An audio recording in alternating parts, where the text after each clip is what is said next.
अस्सलाम वालेकुम viewers and बिस्मिल्लाहिर्रहमानिर्रहीम। आज की उम्मीद है कि आप लोग सब खैरियत होंगे। आज की मेरी वीडियो जो है बड़ी इंटरेस्टिंग है। आज मैं आप लोग को बताने वाला हूँ कि आपने आफ्टर ग्रेजुएशन अगर आपने अपनी डिग्री कंप्लीट कर ली है, 5 साल पूरे हो गए हैं और आपने रजिस्ट्रेशन आपकी कंप्लीट हो गई है, तो किस तरीके से आप अपनी फार्मेसी ओपन कर सकते हैं। तो फार्मेसी ओपन करने के लिए सबसे पहले तो एक्सपीरियंस होना लाजमी है, और 1 साल या 2 साल का एक्सपीरियंस इसलिए ज़रूरी है कि आपको चेक एंड बैलेंस पता चल जाएगा किस लोकेशंस में आपको खोलनी है और किस तरीके से फार्मेसी का काम किया जाता है, उसकी किस तरीके से इन्वेंट्री मेंटेन की जाती है, एक्सपायरी मेंटेन की जाती है, किस तरीके से पेशेंट से कम्युनिकेशंस करना पड़ता है, और प्रिस्क्रिप्शन जो डॉक्टर प्रिस्क्रिप्शन लिखता है वो प्रिस्क्रिप्शन को पढ़ना आना लाजमी, क्योंकि हम जो थ्योरेटिकल के अंदर जो पढ़ते हैं और प्रैक्टिकली बहुत डिफरेंस होता है। आप आएंगे मार्केट में तो आप लोगों को पता चलेगा कि थ्योरेटिकली जो हम लोग पढ़ते हैं और जो हम लोग प्रैक्टिकली जो हम लोग करते हैं वो हॉस्पिटल में बड़ा डिफरेंट है इसमें। तो आपने फार्मेसी ओपन करने के लिए सबसे पहले तो आपका एक्सपीरियंस होना लाजमी। उसके बाद आपने सबसे अच्छा देखना है कि आपको किस लोकेशन पे खोलनी है। लोकेशन आपने ऐसी देखनी है कि आपके करीब में पब्लिक एरियाज ज़्यादा हों, हॉस्पिटल या क्लिनिक या कोई डॉक्टर्स आपने बिठाना हो, तब आपके बड़ा बेनिफिशियल होगा। तो आपकी फार्मेसी बहुत अच्छा ग्रो करेगी, बहुत अच्छी रनिंग होगी। क्योंकि जब देखिए जाहिर सी बात है किसी डॉक्टर बैठा होता है तो आपके उस डॉक्टर के अपने पेशेंट होते हैं, और डॉक्टर के जब अपने पेशेंट होंगे और डॉक्टर के पेशेंट्स लाजमी हर बंदा ये चाहता है कि उसको नियर बाय कोई फार्मेसी मिल जाए। तो ऑटोमेटिकली आपने किसी क्लिनिक या डॉक्टर हॉस्पिटल के करीब अगर आया था, हॉस्पिटल के अंदर कोई फार्मेसी होगी तो हॉस्पिटल के अंदर जाएगा, लेकिन क्लिनिकल हो किसी क्लिनिक के बराबर में अगर आप खोलेंगे तो बहुत आपके लिए बेनिफिशियल है। अब दूसरी चीज़ ये आती है कि आपने फार्मेसी का डिज़ाइन और फर्नीचर किस तरीके से देना है। डिज़ाइन आपने ये करना है कि फार्मेसी की डिज़ाइन आपने तकरीबन पूरी ओपन रखनी है। आपने फ्रंट से ओपन नहीं, मतलब ओपन इस सेंस में करना है कि पेशेंट्स को आपकी सारी दवाइयाँ नज़र आएँ, आपकी मेडिसिन, आपकी जो ड्रग्स हैं वो आपकी नज़र आएँ। तो पेशेंट जाहिर सी बात है कि मार्केटिंग पॉइंट ऑफ व्यू से अगर पेशेंट को आपकी मेडिसिन नज़र आएंगी तब उसकी अट्रैक्शन बढ़ती है। कहते हैं ना कि आप दिखेगा तो बिकेगा वाली बात है ना। तो अट्रैक्शन होगी पेशेंट को तभी पेशेंट आपके पास आएगा। फार्मेसी आपके बहुत अच्छी, और पीछे पूरा बैकग्राउंड पूरा वाइट करेंगे, जिनसे वाइट बैकग्राउंड होता है और उसमें मिरर्स लगे हुए होते हैं तो इट्स लुक गुड। वो एक अच्छी प्रेजेंटेशन दे रही होती है फार्मेसी, और इंटरनेशनल भी है कि वाइट फार्मेसी हो तो बड़ा अच्छा बेनिफिट देता है। दूसरी बात ये है कि तीसरी बात ये है कि आपकी रजिस्ट्रेशन, फार्मेसी की रजिस्ट्रेशन होना लाजमी है।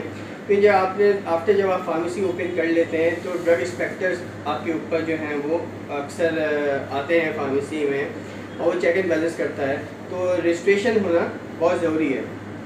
हर मुल्क की अपनी अपनी रजिस्ट्रेशन हैं, वो क्या है वो आपके फर्दर वीडियोस में मैं आपको बता दूँगा रजिस्ट्रेशन किस लिए होती है, कहाँ से होती है और किस तरीके से होती है, वो आपको दूसरी वीडियो में बताऊँगा इंशाल्लाह। अब आप आ जाते हैं एम्प्लॉयज़ पे। आपको कितने एम्प्लॉयज़ आपको ज़रूरत है कि एक अच्छी फार्मेसी ग्रो करने के लिए। देखें, एट अ टाइम 2 बंदों की ज़रूरत लाजमी है। 2 बंदों की क्यों ज़रूरत लाजमी है? एक बंदा फॉर एग्जांपल अगर एक पेशेंट से डीलिंग कर रहा है और आपको क्या चाहिए, पेशेंट आपको जो मांग रहा है, और दूसरा बंदा जो है वो आपके जो है मेडिसिन निकाल के लाएगा, तो डबल चेक होना लाजमी है। डबल चेक क्यों होता है कि आपके एरर ऑफ चांसेस जो हैं, डिस्पेंसिंग के जो चांसेस हैं वो बहुत मिनिमाइज हो जाते हैं। ये 2 बंदे, एक टेक्नीशियन और एक फार्मासिस्ट, जो कि पेशेंट से जो है वो आपका कम्युनिकेशन कर रहा है, तो पेशेंट को क्या दे रहा है टेक्नीशियन निकाल के लाएगा, उसको फार्मासिस्ट चेक करेगा, उसके बाद पेशेंट्स को मेडिसिन डिलीवर होगी, तो एरर ऑफ चांसेस जो है वो मिनिमाइज हो जाते हैं। तो मॉर्निंग के अंदर 2 बंदे होंगे, और क्या कहते हैं नाइट के अंदर 2 बंदे होंगे, और इवनिंग में 2 बंदे होंगे अगर आपको 24 आवर्स वाली फार्मेसी ओपन करनी है। और फार्मासिस्ट होना, हर शिफ्ट के अंदर फार्मासिस्ट होना लाजमी है। फार्मासिस्ट का बहुत इंपॉर्टेंट रोल है, वो मैं आपको दूसरी वीडियो में बताऊँगा। अच्छा, एक सॉफ्टवेयर जो है वो बड़ा डिपेंड करता है कि किस तरीके से आप पेशेंट को डील करेंगे। आपका सॉफ्टवेयर अच्छा होगा तो आपकी वर्किंग ऑफ फ्लो बहुत तेज़ होगी। आपका सॉफ्टवेयर अगर अच्छा नहीं होगा तो वर्किंग आपकी ऑटोमेटिकली बहुत स्लो हो जाती है। सॉफ्टवेयर आजकल जो पॉइंट ऑफ सेल बहुत ज़्यादा चल रहा है, जो बहुत आसानी से हर जगह मिल जाते हैं। तकरीबन अप्रॉक्स 1.5 to 2 लाख का जो है सॉफ्टवेयर आपको कंपनीज बना के दे देती हैं। आपकी अच्छी फार्मेसी के लिए पॉइंट ऑफ सेल होना लाजमी है, क्योंकि बाकी आपकी कीबोर्ड्स एंड माउसेस वगैरह ये सारी चीज़ें जो हैं वो आपको कंपनी प्रोवाइड्स कर देती हैं। ये आपकी कॉस्टिंग वगैरह आपकी जो है वो सारी आपकी कंपनी आपको बता देती है। अब किस तरीके से आपकी फार्मेसी को आप ग्रो करेंगे।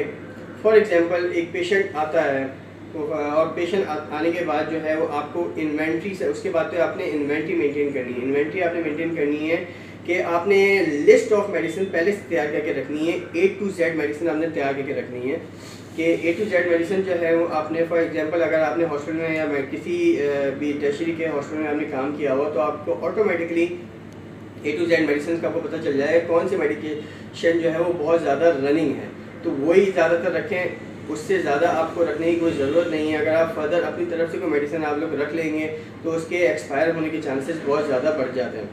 तो ऑटोमेटिकली आपने कब किस तरीके से बढ़ाना है, सही है। उसके बाद आपने क्या करना है, एक बायोलॉजिकल फ्रिज लाजमी है। बायोलॉजिकल फ्रिज जो है वो फार्मेसी में होना लाजमी है। आप डिफरेंट मेडिकल स्टोर पे देखते हैं तो वो आपने डिफरेंट जो है कंपनीज के मेडिसिन है वो कंपनी के फ्रिजेस रखे हुए होते हैं।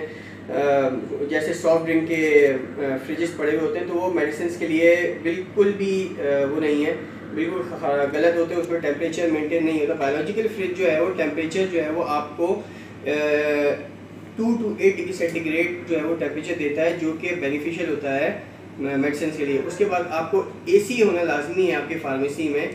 एसी जो है वो टेम्परेचर कंट्रोल फार्मेसी के लिए होना लाजमी है। तो टेम्परेचर कंट्रोल फार्मेसी से ये होता है कि आपके पेशेंट भी जो है ना वो ज़्यादा अट्रैक्ट होता है। कि आम मेडिकल स्टोर में और फार्मेसी में ये डिफरेंट है कि मेडिकल स्टोर जो वो रोड पे ओपन होती है, बहुत सारी चीज़ें होती है। टेम्परेचर कंट्रोल जो है उसमें टेम्परेचर मेंटेन होती है। तो टेम्परेचर मेंटेन से क्या, तो गर्मी की वजह से जो है ना मल्टीविटामिन्स वगैरह और आपकी जो कैप्सूल फॉर्म्स की जो मेडिसिन होती हैं वो पिघलना स्टार्ट हो जाती हैं, डिसइंटीग्रेशन हो जाती है, उसी के बॉक्स के अंदर ही वो जो है ना ख़राब होना स्टार्ट हो जाती है। इस वजह से जो है वो टेम्परेचर कंट्रोल जो फार्मेसीज होती है वहाँ से आप लोग अपनी अगर मेडिसिन लें और वो अगर डेवलप करें टेम्परेचर कंट्रोल फार्मेसी, तो वो बहुत बेनिफिशियल होता है, बहुत बेहतर होता है, अट्रैक्ट भी पेशेंट को बहुत ज़्यादा करता है। उम्मीद है आप लोगों को मेरी वीडियो पसंद आई होगी। अगर पसंद आई तो सब्सक्राइब करिएगा, लाइक करें, शेयर करें। Thank you so much. अस्सलाम वालेकुम।